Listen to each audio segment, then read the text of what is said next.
Mm. Man, what's up, everybody? What's up, world? Hope everybody's having a good day. You know what? Please like and subscribe to the channel. Before we get to it, I want to just showcase some of the items that I've been working on my Shopify store. So please feel free to check out the comment section below and go check me out, man. Let's support the little guy and let's stop following the mainstream all the time. Let's support our friends and the people trying to come up, and of course we'll support back. Share your business or whatever it is that you do in the comment section. Don't be afraid. Um, you know, that will hold a lot of people back, just being afraid. But get out there and take a chance, do something. What the only thing you can do is stop or quit, and don't even quit. Just keep going. Forget all the doubters, because everybody's got something to say, right? But anyways, let's get to it. So today I want to mention Black Lives Matter, and many of you may have heard that one of the owners or one of the founders has bought this $6 million mansion. Now, if you haven't heard that, around $90 million was raised for the Black Lives Matter organization, and they have been doing a whole lot of investing in real estate. But as mentioned by a couple of other people, they haven't built any community centers. They haven't built any educational centers or maybe even a school.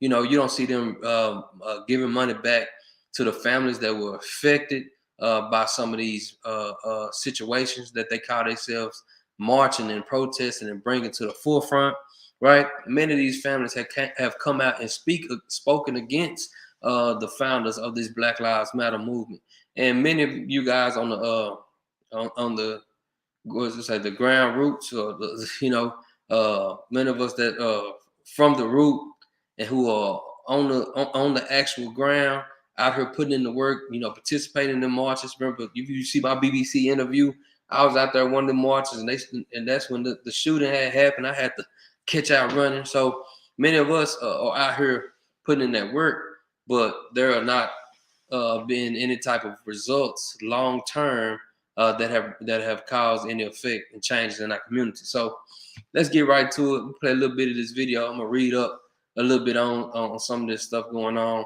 and let you make your own decisions. But many of us had talked about that, from the grassroots. I said the ground roots. Many of us from the grassroots have been mentioning Black Lives Matter for a while, because the founders were three lesbian women, and when you hear what they're about, they're not about supporting the traditional Black family. Many of the things they mention exclude Black men from being even spoke about. For instance, let me show you this real quick before I get to the video. And they say, okay, so if you looking at this right here, about this from the Black Lives Matter website. And if you look at that website, it's the About tab. It says, we are expansive. We are collective. We are a collective of liberators who believe in an inclusive and spacious movement. We also believe that in order to win and bring as many people with us along the way, we must move beyond the narrow nationalism that is all too prevalent in the Black communities. We must ensure we are building a movement that brings all of us to the forefront, right? We affirm the lives of Black, queer, and trans folks. So a lot of us, that's already like a red flag to many of us, because we know that right now a lot of the leftists are pushing this LGBTQ agenda, right? All right, so that makes us wonder, like, man, hold on. Or y'all just trying to squeeze this agenda in there, while we are focusing on Black oppression, and while we out here, thinking this is all about Black oppression, you pushing this hidden agenda in there. All right, so we affirm the lives of Black, queer, and trans folks, disabled folks, undocumented folks. Once again, undocumented folks. How many of us in Black Americans, African Americans, Black Americans, FBA, ADOS, Black people who were born here in America, how many of us are undocumented? I don't think there are many of us that are undocumented. And so I'm pretty sure La Raza and many of these Latino or Hispanic groups, they have their own movements. I mean, why we always have to, couple all these other people into our movement? So there, once again, you got another thing that draws up a red flag, makes you wonder, like, All right, so the undocumented folks with records, women, and all Black lives along the gender spectrum.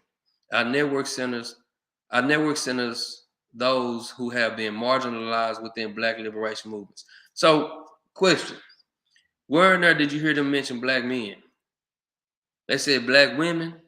They said folks with records, undocumented folks, trans folks, Black, queer, disabled folks, but they never said Black men. They could have mentioned, folks with records, women and men, or men and women, and all Black lives along the gender spectrum. But they just, kind of just cram that in there and make you assume, that they are talking about Black men. But and so that's one thing that a lot of people were sketchy about them on, because they never really seem to include Black men in many of their movements, right? But they'll get out there and march and exploit Black men being killed by the police, right? So let's get into this about this castle, this $6 million mansion, right? So we got this $6 million mansion. I'm gonna play a little bit of this video right here, and this is fair use, right? Fair use. So let's check it out. New reporting in New York Magazine continues to trace the questionable allocation of funds donated to the Black Lives Matter Global Network Foundation, finds that $6 million in money fundraised by the group for fighting racial inequity has gone towards a swanky 6,500 square foot Southern California home purchased in cash in October 2020. The home features more than half a dozen bedrooms, bathrooms, a pool, a soundstage, parking for more than 20 cars, according to reporting from Sean Kevin Campbell. In cash, 6 million in cash. I think it was 5.9 million to be exact. In a statement to the New York Magazine, a BLM Global Network Foundation spokesperson called the property by its nickname, Campus, and wrote that the property does not serve as anyone's personal residence and was purchased, quote, with the intention for it to serve as housing and studio space for recipients of the Black Joy Creators Fellowship. BLM Global Network Fund was awarded tax-exempt status from the IRS in December 2020, 2 months after the house was purchased. Joining us now to expand on his reporting is investigative journalist Sean Campbell. Okay, so, all right, so they're saying this is not going to be the personal residence for anyone.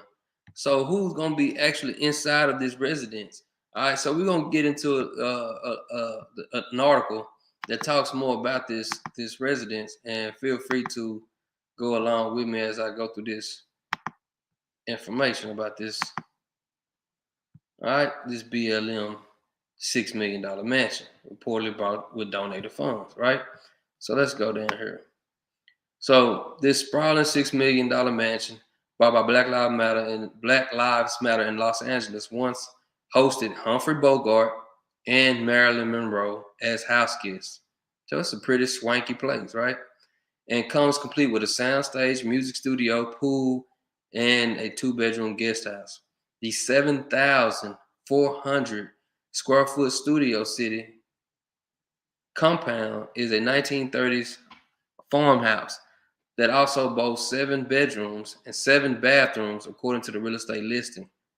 Impressively renovated back in the 30s with all modern conveniences. The listing said Marilyn Monroe and Humphrey Bogart were a few A-listers who stayed as guests in this estate. All right, so let's take a look at it. All right. Wow. All right. So what do they need a property like this for? Right? What do they really need a property like this for? Is this going to be for people who are affected by racism and police brutality? Is this going to be a meeting house for them to come, just come congregate at? What is this property for? All right, like they don't really even elaborate on that. The Swanky Digs also has a custom-made wrought iron staircase, marble-lined bathrooms, 3 fireplaces, including one imported from Italy. Let's say recessed lighting fixtures, digital cameras, and thermostats, as well as a private yard with an elaborate play set in a chicken coop. Okay. The stunning mansion was secretly bought by a shell company in October 2020. connected to the embattled Black Lives Matter Global Network Foundation, which used part of its $90 million donation windfall to purchase the property as a campus for the organization. All right, so let's take a few looks. All right, property records reviewed by the Post on Tuesday show the home was sold for $3.1 million to Diane Pascal, a Los Angeles-based real estate developer who works with the nonprofit sector in a deal that closed on October 27, 2020. All right, 3 days. All right, 3 days after the purchase, however, records show that the property was transferred to a Delaware Limited LLC named after the home's address and representing BLM GNF for $5.8 million. No transfer tax was recorded because the LLC represented a nonprofit, which is tax exempt. Wow, man. So this is what these people are doing with your donation money. This is what these people doing. And that's what we talked about the other day when they call them grifters. People who play off your emotional energy. You out here emotionally riled up. You know, you seeing George Floyd getting smothered to death. You know, you seen Trayvon Martin out here getting killed. When we saw Tamir Rice. And this is what these people do. This is what these people do. Man, you got Patrice Cullors, Alicia Garza, and Melinda Abdullah, which I think allegedly arrested at one point. All right, and look at them. Look at them, living it up. Living it up. Man, I gotta get that picture right there. Hold on, y'all. Yeah, I gotta get that picture right there. They living it up. Some say that right there. Yeah, I had to screenshot that because that's good. Anyway, so you got these women out here living their best lives, right? And we out here in the streets struggling. Many of our people can't find adequate education, adequate homes, you know, and these people, they act as if they care, but they take your money and this is what they do with it. Why haven't they invested in our own communities? And, you know, when you bring that question up, it seems like a lot of the time people look at you like you tripping, like you crazy, like something wrong with you. But it's a legitimate argument. And in this other article, see, this haven't just started for those of y'all that don't know. But this hasn't just started. They've been doing this. So I believe this Patrice Cullors lady is she be on it. She is on it when it comes to investing in these properties. I found this right here. All right. As protests broke out across the country in the name of Black Lives Matter, the group's co-founder went on a real estate buying binge, snagging 4 high-end homes for $3.2 million in the U.S. alone, according to property records. So in the U.S. alone, what does that mean? That means that they don't just have properties in the U.S., they got properties all over.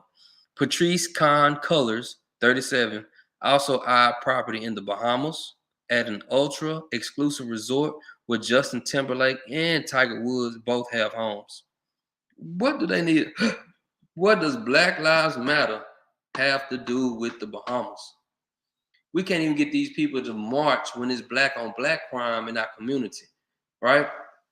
The posters learned luxury apartments and townhouses at the beachfront Albany Resort outside Nassau are priced between $5 million and $20 million, according to a local agent. The self-described Marxist last month purchased a $1.4 million home on a secluded road, a short drive from Malibu in Los Angeles, according to the report. All right, so she's an alleged Marxist. And for those of y'all that are not familiar with a Marxist is basically, you know, a person who struggles. They see the differences between capitalism and see capitalism as something that inherently basically exploits everybody else and would cause a class conflict. So the definition reads like this: Marxism is a social, political, and economic theory originated by who? Karl Marx, that focuses on the struggle between capitalists and the working class, right? So if you're a capitalist, you're about making money, and then, you know, sometimes you start businesses and other endeavors that may hurt the working class, but as long as you're making the money, you almost really don't care, right? And many people in the working class have that issue with many of our billionaires and millionaires and people who are financially wealthy right now, right? Because we're like, man, you polluting the world, or you exploiting other people, whatever you may be doing. We may not see it as philosophically or morally right, but the capitalists see it as, hey, I'm making money. The more I have determines how good I am, right? So Marx wrote that the power relationships between capitalists and workers were inherently exploitative. So basically, to exploit somebody, to use their struggle, and promote that to help them come up, to help the other person come up, right? But not really genuinely wanting to help the other person. So they exploit them and would inevitably create a class conflict. So that's a Marxist theory. And if she's a so-called Marxist or whatnot, what does her acting like a capitalist? How is that helping the community? How is that helping the movement? Right. So the self-described Marxist last month purchased a $1.4 million home on a secluded road, down the street from short drive from Malibu in LA. According to the report, the 2,370 square foot property features soaring ceilings, skylights, and plenty of windows with canyon views. The Topanga Canyon homestead, which includes 2 houses on a quarter acre, is just one of the 3 homes Con Colors owns in Los Angeles, in the Los Angeles area, public records show. So Hawk Newsom, the head of Black Lives Matter Greater New York City, which is not affiliated with Con Colors, Black Lives Matter Global Foundation Network, called for an independent investigation to find out how the global network spends its money. And it continues to go on, show some pictures, a custom ranch that she owns in Georgia, right? Wow, she owned it. Last year, Con Colors and the spouse, Janaya Khan. See, these 3 lesbian women, they all lesbians. And for some reason, it feels like people feel like that, you a lesbian or you LGBTQ, people can't talk about you, but people talk about, people who are heterosexual all the time. But, people feel like, oh, well, they're lesbians, so they're possibly more virtuous. They're going to be more honorable than a heterosexual person. Man, I remember I used to date a chick back in the day, and she ended up becoming a lesbian, right? And I guess for some reason, we still was friends or whatever, but I guess for some reason she felt like being a lesbian, she wasn't gonna go through the same issues or concerns if she was dating, if she was staying heterosexual, dating a man, right? I mean, I remember the days she would call me because her and her girlfriend would fight. They put each other out. And then what made it even worse is that she still wanted to hang out with me, if you know what I mean. And it's like, how you gonna go out here and become a lesbian or whatever, and you still got a hankering for the man, you know what I'm saying? And then not only that, you and your girlfriend are involved in domestic situations more frequently, or just, more frequently, I believe, because if you're a woman and you dating a woman, there's there's not this major difference as far as strength goes. So you might be more inclined to fight on a woman than if you were dating a man. You might be like, well, he is a man. I better not get to fighting on him, because if he does lose control, it can end up badly for me. You know what I'm saying? So whatever. So we got these people who live this lifestyle and use that against. I ain't gonna say necessarily use that against, but use that as a almost like some type of protector or some type of shield to keep them from being talked about, right? But you all can get it, right? Everybody can get it. It's right and wrong in every culture. It's right and wrong in every race. It's right and wrong in every ethnicity. It's right and wrong in every gender, right? It's no all good whatever people, right? It's not how it works. But this 3-bedroom, 2-bath house about 30 minutes from Atlanta has an indoor swimming pool and a separate RV shop that can accommodate the repair of mobile homes and small aircraft, according to the real estate listing. Come on, man. Come on, man. All right, so they got the Peachtree I mean, the Peach State Retreat, they have, let me see. I don't know if y'all can see this, but let me share this so y'all can see it. And y'all, let's see, which one is it? This one right here. All right, the Peach State Retreat was purchased in January 2020 for $415,000, 2 years after the publication of Con Color's best-selling memoir, When They Called You a Terrorist. In October, the activist signed a multi-platform deal with Warner Brothers Television to help produce content for Black voices who have been historically marginalized, she said in the settlement. All right. So, anyways, man, that year she bought a three bedroom, 1.5 bathroom home in Inglewood for $510,000. It is worth nearly $800,000 now. Con Collins added her wife, the co-founder of Black Lives Matter in Canada, to the deed in a family trust last year. The couple married in 2016. Con Colors, 2 years later, she purchased a 4-bedroom home in Los Angeles, a multi-ethnic neighborhood. She paid $590,000, although the price now is $720,000. Goodness, she is on it. It say last year, Con Colors and Con were spotted in the Bahamas looking for a unit at the Albany. A real estate source who did not want to be identified told the Post the elite enclave is laid out on a 600 oceanside acres and featured a private marina and a designer golf course. Current home sale include nearly 8,000 square foot, 6-bedroom townhouse with a media room and marina views. The price is available upon request. So as you can see, if you scroll down, you can see all of these properties, and I don't even want to read through them all because it's like, man, is she Robert Kiyosaki or something? Is she like Rich Dad, Poor Dad? She on top of it. Shoot.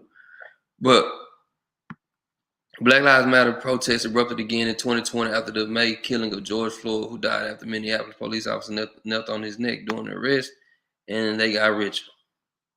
Donations and pledges from corporations and individuals poured into the movement at that point. In February, the Black Lives Matter nonprofit co-founder Con Colors told the AP they took in more than $90 million in 2020, with $21.7 million committed to grant funding to helping 30 Black-led groups across the country. Black Lives Matter leaders will not specify how much money they took in from prominent donors, according to the AP report. And who are these Black-led groups across the country? Well, I ain't heard about none of them, but that's why I tell you, a lot of these people are in cahoots with these organizations, and their goal is to get you excited and riled up behind the police killing and shooting people, and sometimes, many of the times, justifiably. But it doesn't even matter to them. They just want you to get out there and make the news, put more fuel behind the movement, and get more donations coming in.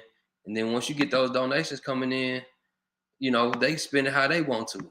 They not caring about you. They're not reaching back out to you. You see what happened to I'm in Dallas. What's the guy? Amber Geiger. In the Amber Geiger situation with Botham Jean, his family didn't even get $1. They got a street named after Botham Jean in Dallas now, but they didn't get any type of compensation. Yes, his brother was doing some buck dancing, like Tariq say, by going up there and telling and hugging on Amber Geiger and how much he forgive her, this, that, and the third. But that still is not just no justification for not compensating their family for they loss like that.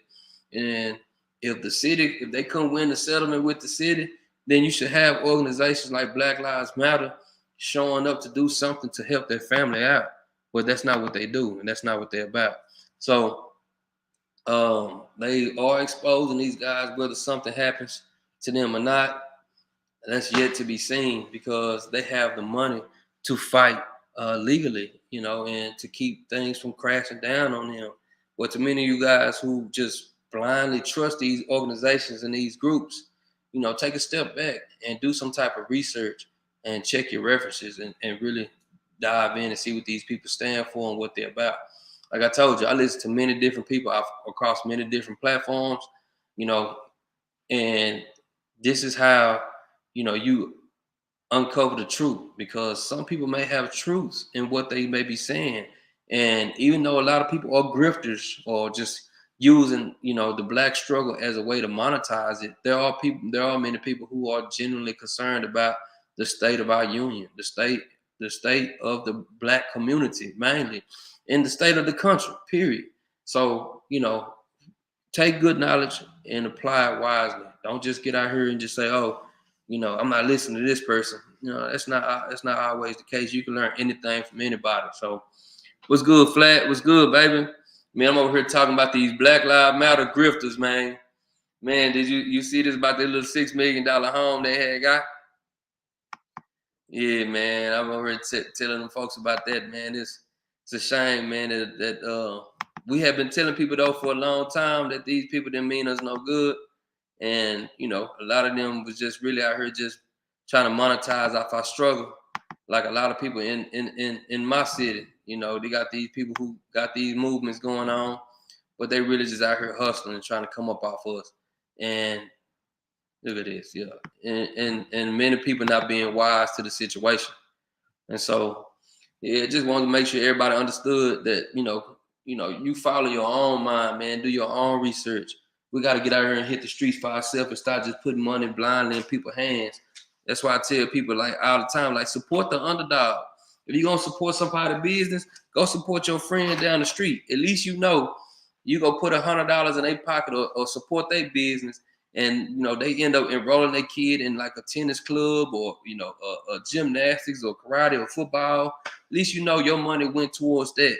But when it's people like Patrice Cullors and these ladies on this Black Lives Matter, you don't know what your money going towards. Your money might be going towards these $1 million mansions and these vacations and these trips that they buying, this lifestyle that they live in, this champagne they sipping on.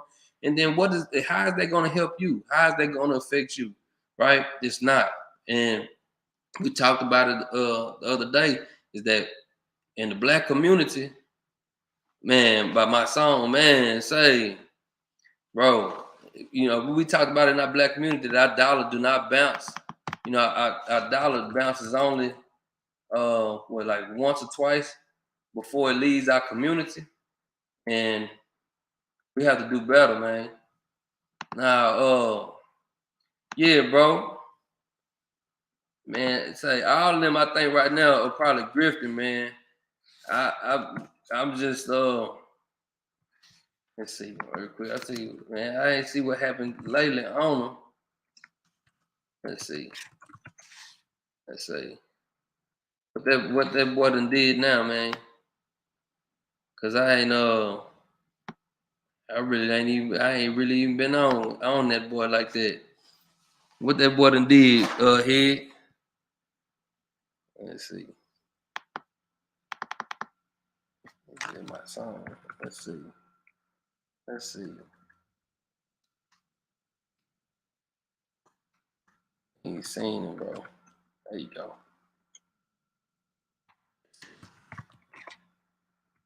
Let's see. Man, let's see. I ain't seen it, man. I ain't seen it. What happened? I ain't see it, bro. Just I ain't seen it. With my song. But yo, bet, bro. Definitely. We definitely link up, man. Hit me up anytime, bro. And we could chop it up. Maybe we can, come on here and get on here together, go live together, man, and kind of just chop it up, with the word or whatever. Oh yeah, man. A lot of them out here hustling, bro. A lot of them is out here hustling. A lot of them just playing and pandering to the community, using the struggle to come up, bro. And that's why I say, man, I listen to some of these cats just to kind of hear what they talking about, XYZ, kind of hear the stay abreast on what's going on in our community. But as far as like donating to a lot of these guys, man, these people ain't doing nothing genuine in their own community. So they sure not doing nothing in ours. So man, we got to really, to me, support the people locally, that people that we can actually get at and touch and participate in to really get the movement going like it's supposed to. Because these people out here hustling, man. They pimping the people, they pimping the culture, they exploiting our situations. You know what I'm saying? So that's what it do, man. So, anyways, everybody, I hope you guys have a good day. Yeah, man, and I feel bad about that with my boy, with with like Tyreek now, man, because I he hilarious, but just listen to some of that stuff, man, make me wonder too, man. So, anyways, man, I'm out this thing. Hope you guys have a good day. Hit me up, Flat. Talk to y'all in a little bit. God bless.